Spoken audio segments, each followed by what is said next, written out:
Saidi Zeno mu Fangoni Forest biwobe wetwogerera kati ngate bafiiriddwa omulwanyi omulala. Yes. Omukulu ono gwolaba ku screen yo wetwogerera kati mugenzi ng'era zembuyaga ezikaze engoye. Abadde enfanfe era abadde muwagizi wa Fangoni Forest. Kitalo nnyo, kitalo ddala ne tukyanoonyereza ki ekimuse. Tetunamanya afudde ki. Mwekuumire ku mukutu. Malungi agava ku Fangoni Forest nti wafiiriddwa omuntu omulala era ekyebuuzibwa ono kimuse kyeki bagamba nti ono abadde mukumi wa Alien Skin naye etumanyi nnyo naye nga mawulire si malungi. Kitalo nnyo era kitalo ddala. Akaneyongere nkuwa noono atunyonyoleko yekyamanyi ku mugenzi ono. Kaakati we kubanga okutugumbula ye Alien Skin bannange kati okufa kususa ku Fangoni ono omulenzi no wa kusatu nga bafangoni mufa mu bintu ebyekisiru naye katugenda bafa akakirungi abafangoni mwe mufa lwakuba ono Yugi Top Dancer yavude ku Fangoni ne mumutta naye nze ngamba ono ye alaka be bamu kubakuba Yugi Top Dancer kati yatandise okutugumbula omu ku omu kati ono yafudde Yugi obanga ono kitufu yakukuba we bali kumutta kati tutireyo omulala omu yakusaza omugambo agambye nti kirabika maybe bebo bomu kwabo abakuba Yugi Top Dancer nti kubanga engeri gye bafamu kati babaze abaana basatu. Waliwo womujjukira Jerome yafa kakati omwana ono Yugi Top Dancer y'omwana kigambibwa nti yali nnyo muwagizi wa Alien Skin naye wafiiriddwe kirabika oba yali yabivaamu ng'ali bibye kakati oyo gwempuliddeko mbu abadde mukumi wa Alien Skin oba bituufu oba nedda nze simanyi nga tuvuddeko eyo ye omukulu ne Bati Vance ayogedde amazima nti ekituufu poliisi ebbanga eryo lyonna yebadde erina omukulu Alien Skin. Etuufu kiri nti Alien Skin yali yakwatibwa ku Lwomukaaga. Mwawulira lwe basalako ewa Alien ne basalako okwolwo lwe yakwatibwa sala mentioning amanya ga media wano kwanze media nzeetaaga nkyakolagana nazo mbeegayiridde sagala ate ntuuka okubanga na business njagala ne TV mubagambe nti ate no Bati Events wadda ku live n'otukola basically mu ngeri ya corporate world nzikijja kunkosa temumentioninga TV ziringa 3 tetuzaatula muzimanyi ne radio. Go vital gambo Alien is under arrest. Alien was not arrested yesterday. Mumwagaza okubitegera nga Alien bamulese ku police katwe afune kye bayita police bondi kati njala nkonyumize kyatize kitya wamma. Alien Skin ba mafia bamukwata ku Lwomukaaga. Bwe bamugamba bamukwata ku Lwomukaaga bamutereka. Ne bamutereka mu mbere y'okwagala omulayiza nga baagala bamukukuse bye twabadde twogera nti bamuleeta ku kooti byonna byabadde bituufu. Nalabeera abamu abagamba kati nalabeera embizi simanya ya Good Life Eddie ojemizi mugwe nobati ogenda kusa abaana b'abandi kati wabakumyemu omuliro ne bajja ku kooti bla bla bla bla bla ninga kyefula ekirumirirwa ennyo embizi eyo babadde Alien ba pulaani nagitegeera kiro nga bagala bamukukuse bamuleete awo ku kooti emakindi nga tewali muntu amanyi n'omu jukira buli kimu kijja kubanga tutuusaako kyonna nga bwe kiri ate nga tukyaliyawo nabagambyeko nti twawulidde ku Jose Chameleone mbu mulwadde mbu si birungi kaakati amawulire agaliwo mbu weyeewulidde mbu omukyala Julie Zawede bagenda omukuba empeta ng'ani agenda omukuba empeta ye mukulu ono Bushoke mbu pressure n'erinnya jjukira gye buvuddeko aneeno ya postinga n'agamba nti munange Julie nkumiisinga nnyo nti ne walibaawo ki teribaawo kiri twawula omukwano gwange naawe ono naye n'addamu nti munange I love you more sweetheart. Abaffe ebintu bino oba mujjukira bulungi abantu baali bamanyi Jose Chameleone ne Julie nti bali bati era twali tumanyi nti ebbanga eryo lyonna yagendayo nga mulwadde nti oba oliyawo tunaawulira birala naye gye byagwira so essaawa yakakati amawulire agaliwo nti Bushoke ne Juliet Zawede ssaawa yonna embaga enamenya ebitooke egenda kutukuta ffe tubagaliza birungi byereere wainot nga tukyali ebyo bannange Catherine Kusasira ne Full-Figure simanyi ani aligata abantu bano Full-Figure awanda muliro ngenda kutwala nkuwe video ku video mukendeeza amabina oba mupamabbi mungi oba amatagu gatowolokoke musobolo okukuza obwongo. Oddute mu public n'okola competition y'amata kombonye nyama bina. Omuyimbi ofuuse MC okutta omuzindaalo olemeseza abala okuyimba. Nazze bwe nti nga ODS gye nnina. Ensi n'ekuba enduula okumala awa nga tesirisa. Ne bajjira obusungu ne aveyo tulina bayimbi bebekulu tulina mayinja gundi atudde wali gravity n'engalabe mmome. Ne mugamba njijako amaro n'ekimama mukwano. Biwulidde bikyagenda bikyajja mu maaso atuuse n'okumulangira n'abaana abaana be bali mu mikono gye abakulu balina abaana bakulu beyagaana okulaga bbaawe abatali babba. Nze yamukuliza abaana nga nakati abaana be bali mu ngalo zange nga nakati abaana bakweka abakulu batayagala kulaga nsi okubaako emirembe boogera nange okuba n'essente ne tipu boogera nze mba wa tipu. Ababe beyajja mu kyenda ababe beyajjamu embuto n'adduka mu ddwale mulago ne bankwata nensigala ku kitanda nenjijjamu omwana alinga ekinya ne mujjamu n'akula n'afuuka omusajja. Embuto mwenda nga zivaamu nga goma w'embizi namala agenda bakakande nenona amazzi nabbi kakande mukendeeza amabina oba mupamabbi mungi oba amatagu gatowolokoke musobole okukuza obwongo. Oddute mu public n'okola competition y'amata kombonye nyama bina. Omuyimbi ofuuse MC okutta omuzindaalo olemeseza abala okuyimba. Nazze bwe nti nga ODS gye nnina. Ensi n'ekuba enduula okumala awa nga tesirisa. Ovuddeko enayambalira Tamale Mirundi Junior. Nze nkugambye entalo z'abantu bano oba ziri komaddi oba ziri gwaddi naye nga ffe tuli wetuli kubanga tubibatuusaako. Abanyumiza luli nti gundi ono mwana awunya bbiya gy'okumbuzaako ng'awunya amazi. Oyo mutabani w'omufu nemuga agenda omunya amazi nsonyiwa era munange nsonyiwa nemuga agenda kera punyiza bbi. Kati aba amantala yali eyo mu VIP gye tubeeramu yali amantala bakabooli mubuuze bamutwala batya. Kati bawe bandabayo balowooza nti ndiyo by mistake bubajja bamantala nga balowooza mbafaanana nabo ne bajja nga bawumba bamukwata mu kakondo k'empale bamutwala bati tosala ku red carpet oba ku yellow carpet eriyo abalina obeerayo ne manifesto mwana yewe natudde era tebo zabadde received by presidential advisors. Maliza nga asaba essaala agamba nti buli omu Mukama yandimuwadde ku ssente kubanga ensi eno mutali ssente nga tuzirina munange buli omu akunaabirako. Essaala yange eryemu njagala buli muntu Mukama amuwe ku ssente Katonda omulamu ow'ekisa buli muntu amuwe ne bw'omala nazo olunaku lumu ne bwe mwezi naye nsaba buli muntu akwate ku ssente aveeko mu bulamu bw'obuyinikaga Katonda ali mu oba oli awusigala oba oli kiki njagala Mukama akusituleko. Njagala Katonda omulamu gwe tusinza oyo w'ekisa akusituleko essente n'omala nazo omwezi gumu ne zigenda naye ng'ozikutteko ng'ovuddeko mulamu bw'obuyinike n'otegeera nti bannanga omuntu akwata ku ssente omuntu agula ku lugolo olupya nze nali manya olugolo olupya nze nasubula emivumo n'entandika ogifaananga n'emivumo gyange bajambala gye bayimbiramu era mulaba nti abantu bakuliriza nnyo diti n'abayimbi mbu tebaagala ngoye ziri komoni mivumba gyaffe gye bayimbirangamu ku stage naye nga ne bamufuensa nga tuvuddeko eyo nga tweyongerayo wano waliwo olutalo bannange balombye Shira Price entalo z'oku mutimbagano zino zibaawo naye oluusi mutalumba omuntu n'ogamba nti oyinza n'okulowooza nti oba oliyawo amumanyi kuva ku A paka ku Z. Shiroli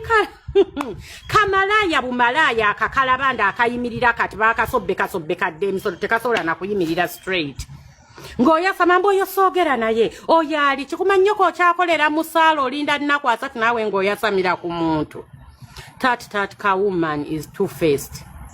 Okyakolera musaala you have to wait for 30 days zigweko bakusasule bw'ova ku ekyo n'ogenda mpozi eyo mu Port Harcourt gye mwetundira ne weetunda bamala kuleekanya na kuwogola amagulu okusigira ng'ojja nga oyasama nze si buli omuntu njogera naye era si buli omuntu ayogera ne malaaya true. Si buli muntu mbwe ayogera ne malaaya naffe ate mu balaaya mulimu kiraasi z'abamalaaya ze twogera nabo.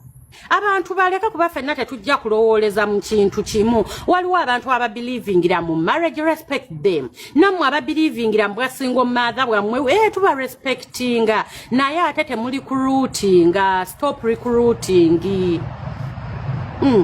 Bonita mnaye nze Louis sina kye mwogerako kuba waagwe watuufu simanyiiwo.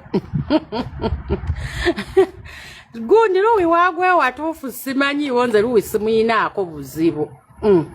Ate nze Louis simuwulirangako ng'ali ku ruutinga ng'ataddewo nnyo n'embeera. Louis ayogera ku bintu n'ayogerako babannange bagundi yuna abasajja temuyisa bubi bakazi biki nga takitaddeeko nnyo force. Naye kaakati kano engeri gye kaludde mu bwa gundi nga kabulwa ne baana mmwe twogera amazima musajja kigoyinayo yo brother og'osobola okurecommendinga ayagala oyo omuwala oba ng'oyinayo friend w'omulenzi nga you can recommend olinajja nakugamba bannaye akaakawala okalaba kali katya banneeyogeza amazima ng'otya Katonda can you recommend your friend your brother your son any man related or friendly to you osobola mu recommending okwagala akakantu nebwe kajja wano ne kalaganza bankwana kuba sibagala simanyiza sagala kugira simanyi sagala kolati jangulu mu tugambe nti oli abisiyaga oli kuluti oli mukulukurutinga bagenda mbisi yaga wikizoke naye gwe oyo omuwala mumulabira ku TikTok kuba TikTok yatuwaayo okogundi yatuwaayo ku filter genda omulabire ku YouTube olaba oba onaamulya ne bwe bamusiika nga bamutaddemu royika ebirungo byonna wallahi genda ku YouTube olaba oba omulya lidde entalo z'abakazi bevumani beerabira nti oba oliyawo baali benyumiza ate nno kibama to make matters worse oba ekimakinga buli kimu wasi mube nga mubadde ba mikwano olw'omwenyumiza buli kimu oli akwabya n'ogamba kikino nga tuvuddeko eyo ono yayambalidde omukulu Medad Lubega Sseggona nsonga ya kadi tuwulira agambye atya Omuganda agamba emalanga n'etonnya temwanditegedde buze bwa Sseggona bubi tabakummibwa kaadi ebigendwa bya Sseggona byonna bimugenda okulaba olwaleero ne byagenda okwogera ku Kyagulanyi temwandibitegedde nga temumaze kumumma kaadi mugenda kulaba kye bayitenge gye mutandirabye singa abadde akyabeerindiseemu mugenda kulaba obutaagaliza bwe mutandirabye singa abadde abeerindiseemu ate ekintu independent bwe wantu Museveni wansindika abantu era kyekantu akabondo omuntu Museveni kayinza okusindikamu okubeera ng'ogenda wadde newankubadde oyinza okuba oli muntu bwe nga badde akukozesa neweerindika eyo nze nja nnyo omuntu ajjanga independent okusinga omuntu alaga ekibiina kye omuntu wa independent yasinga okubeera ow'enkwe batukkirize obagaana abirako n'ekibiina ekituufu kyawagira naye okwekwe kamuno nze nga independent kyekintu omuntu kyayinza okukwatibwamu ekisa weewaawo obeerako n'ekibiina ky'oba owagira oba ky'oba ogwamu era nga kikwasa ensonyi kyatula oba nga kiggubye abantu bali mu kwemulugunya nti Zahara Ruyika eyajja ne bamuvetinga ku kifo kya woman member of parliament kijja kiti ate nga bamuwadde kya Makindye West awo nawo waliwo ensiitaano netugendera awo kakati Zahara Ruyika bamuwa kaadi eya Makindye West abantu ne bava ne bagamba abaali baagala kaadi ne bagamba nti Zahara Ruyika bamuwa kaadi naye ekyamazima kiri nti Zahara Ruyika tebamuvetinga ku Makindye West yali ku Kampala Woman MP Kampala District Woman MP ukitegedde kati waliwo byempulidde bitambula mbu abatuse okuwaba kwabwe bandimenyekera bwereere mbu Zahara Ruyika yali yasabako ku Kampala yali yasabako ku Makindye West yadde bamuvetinga Makindye bamuvetinga Kampala Woman MP tekigatta newe munakola mutya mutandise okufutyanga kulemesa bamusiri n'abalala Alan Sewanyana n'abalala okitegeera omuntu ekyamazima nze naliwo ku vetting ku lunaku olwo ku kitebe Zahara Ruyika yajja ku lunaku bamuvetinga ng'agenda ku Woman MP Kampala District era yayingira mu kasenge ne Shami Mumalende bwe bayita ba Kampala District ba Woman MP iwe je yagenda lwaki te yagenda mu kasenge nga bayise ba Alan Sewanyana abagala Makindye West banete mu buzabuza bintu bino yadde ayizo ba yasabako yes kitufu yasabako Makindye West yakolako ne bipande n'avaayo n'agenda e Kampala agala kwa Woman MP kati mukuvetinga naliwo bombi nga bonna naliwo aba Alan Sewanyana we bayita aba Makindye West ba Alan Sewanyana ne bagenda yo sala bako Zahara Lulika nga agenda naliwo nze sala bako Zahara Lulika nga agenda kuyingira mu kasenge nga bayisa aba Makindye West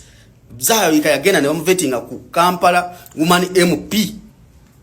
kati why yade mutazo komya onti yali yasaba ko Kampala yali yasaba ko Makindye West ne dabasajja manadda tuleme kwerabisa nnyo tebigatta olimbo mbukakati oyo yali yasaba koko ku Makindye West yensonga lwaki mu vetting teyayingira yo ne ba Alan Sewanyana why lwaki mu vetting banga yasaba ko Makindye West teyagenda mu vetting yaba Makindye West ngatenga naliwo nagenda mu vetting yaba Woman MP Kampala. Please, temutuchankalanya. Muleke Alan Sewanyana ne Musiri balondeko omu. Temutuchankalanya, please. Temutuchankalanya banayi. Zahara Lulika yasaba Woman MP Kampala. Muveting yagenda Woman MP Kampala naliwo with my eyes namulaba baba yita ba Makindye West Alan Sewanyana nayingira mu kasenga ako nga ne Musiri kati why at this moment mugamba nti oyo yali yasaba koko Makindye West lwaki yagenda ne muveting ku Makindye West why yagenda ne muveting ku Makindye West lwaki ngate waluna abalala abasaba Makindye West abagenda ne baveting atenga mveting kyogamba ati bo vetting wa Woman MP Kampala yomune Makindye West please omuntu jamize Songa ya Zahara Lulika kumuwa kadi ya Makindye West gye bagamba nti abadde tasaana kifo ekyo kubanga baaliyo nti wakiri singa bajimye nga bwe bajimye Alan Sewanyana ne bagiwaamu kompitita we nga bwe bakola ki bwe basaba so si kujja eri muntu ne bamuteekaawo ate yo eri ewa Medad Segona kugambye abalonzi bamunaabidde mu maaso Bamulondo era yakakulembera ebisanja bisatu kino kyakona kyasaba njagala kumanya mu myaka giri gyonna 15 yali tasobola talina mpuliziganya na chairman yamuli mugamba nti nfuniraayo meeting ng'eno njije ndabe abantu bange biki ebibasoomooza byegenda okubateeseza ate leero tetwakola bammankeera namukola mu maaso gange kakati ndowooza omukulu naye muwulidde ndowooza kya bugonjofu buli omu okuwuliriza munne nze kyenvudde nkikola n'engira ki ne muwuliriza abakulembeze abali wano nsanyuse okubalaba n'abatasanyuse kundaba nze awali obukyayi nsasuza kwagala nsanyuse okubalaba ate ndowooza ne mu 2010 bwe najja saalondebwa bonna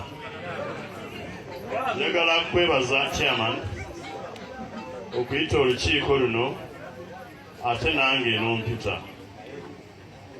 nebaza kubanga muwadde abakulembeze bonna omukisa ne babaako bye boogera nabadde ndowooza nti nja kusooka mpulire abalina bye bambuuza naye kati kanjogere ebyange nawulirako nga waliwo agamba nti akabanga kano kembaddewo bwenzija nina kuwa accountability aŋŋamba abo abeetegeerera okubigenda okututtira ensi kwe kubeera nti abatayagala kuwuliriza bannaabwe baagala nnyo bawulirizibwe waliwo ensonga lwaki abateeseteese olukiiko luno balonzeeyo be bajja okuwa omuzindaalo olw'ekisa kya Katonda waliwo abantu ababeerawo mu biseera ebyenjawulo ne baba bankizo ne bakulembera abalala mbadde mbasaba obugunju byebyo munnange naye nga oli ku NCK TV teweerabira kubanga osubscribinga ringinga that notification bell sharinga likinga ebisigadde butereva mawulire nja kubanga nga kuwa era nja kubanga nga kutuusa kuwona wole wona wosinzidde sigala naffe tuvaawo.